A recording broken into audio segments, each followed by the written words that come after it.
Welcome, darlings, to the most exclusive guest list in India. But this isn't about my coffee hamper.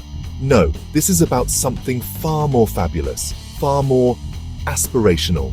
Forget the Ambani pre-weddings for a moment. Let's talk about the real engine of glamour in India.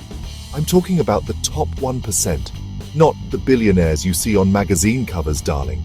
Think bigger. Think about the 10 million people just below them. These are the people who are truly shaping the new India. They are the ones setting the trends, buying the luxury apartments, and sending their children to the best schools abroad. They are the new Maharajas, darling, and their kingdom is the modern Indian dream. So who are these fabulous people? They are not just inheritors of old money. Oh no, that's such a tired old script. Many of them are self-made. They are the brilliant tech wizards from Bangalore who just had their startup acquired. They are the sharp-suited executives climbing the corporate ladder in Mumbai's financial district. They are the second-generation entrepreneurs who took their family business and made it a global brand. They are the surgeons, the lawyers, the creative geniuses who command a premium for their talent. They are the faces you see at the poshest restaurants in Khan Market, the art galleries in Colaba, and the front rows of Fashion Week. They are the new elite, and honestly, they are just getting started. These are the people who have truly made it. So let's get down to the juicy details. What does it actually take to be in this exclusive club? Let's talk numbers, darling, because numbers never lie. To enter this elite circle, you need a net worth of at least 3.5 crores. That's the starting line. The average wealth for someone in this group, however, is a much more dazzling 11 crores. Now I know what you're thinking. How do they get there? It's not from winning a lottery, sweetie. It's a carefully curated portfolio of success. This isn't just cash sitting in a bank. Oh no, that would be so terribly boring. Their wealth is a dynamic, growing entity. Let's break it down. Their money doesn't just sleep, it works over time. A huge chunk, almost 35%, is locked in real estate. We're talking about that gorgeous sea-facing apartment in Bandra or a sprawling farmhouse on the outskirts of Delhi. This isn't just a home, it's a statement and a stellar investment. Then comes the stock market. About 25% of their wealth is busy playing the game on Dalal Street. These are not amateur investors, darling. They have financial advisors and they know their blue chips from their bitcoins. They understand the art of making money grow. But the real secret sauce, for many, it's their own business. Nearly 20% of their net worth is tied up in their own enterprises. This is their passion project, their legacy. It's the factory they modernized or the tech company they built from scratch. The rest is a mix of fixed deposits, gold, because we are Indian after all, and other savvy investments. Their salary is just one part of the equation. The real wealth comes from their assets. So how do they keep it all growing? Savings, darling, savings. These people are masters of it. On average, they save over 35% of their income. Now, where do you find these glamorous people? Darling, they are very particular about their address. Location is everything. Unsurprisingly, the financial capital, Mumbai, is their absolute favorite playground. Over a quarter of this elite group calls Mumbai home. They are drawn to the energy, the opportunities, and of course the stunning views of the Arabian Sea from their apartments in places like Worli, Bandra, and Malabar Hill. Following closely behind is our capital, Delhi.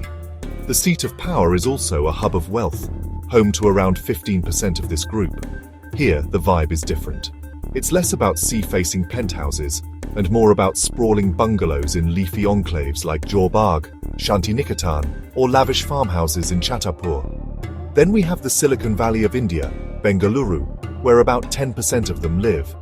These are the tech kings and queens, the startup founders, and the venture capitalists who are coding the future of our country. They live in minimalist villas in Indiranagar or Koramangala, creating the next big disruption.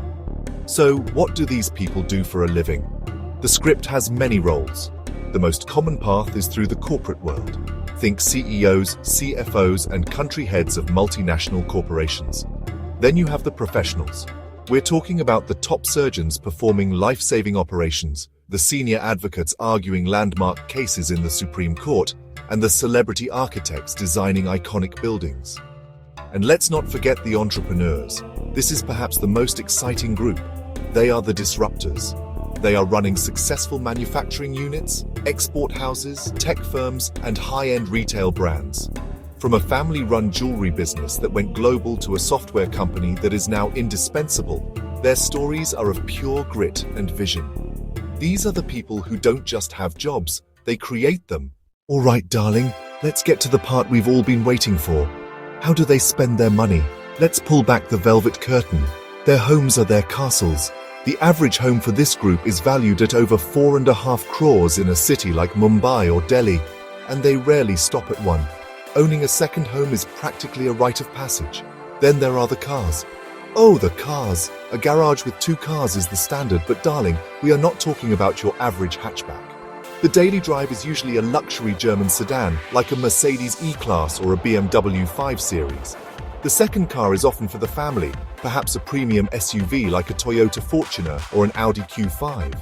And for the weekends, it's not uncommon to see a Porsche or a Jaguar roaring out of their driveway. Daily life is a curated experience. Their children attend the top international schools, with annual fees easily crossing 10 to 15 lakhs per child. Weekends are for socializing at exclusive clubs like the Willingdon Club in Mumbai or the Delhi Gymkhana Club.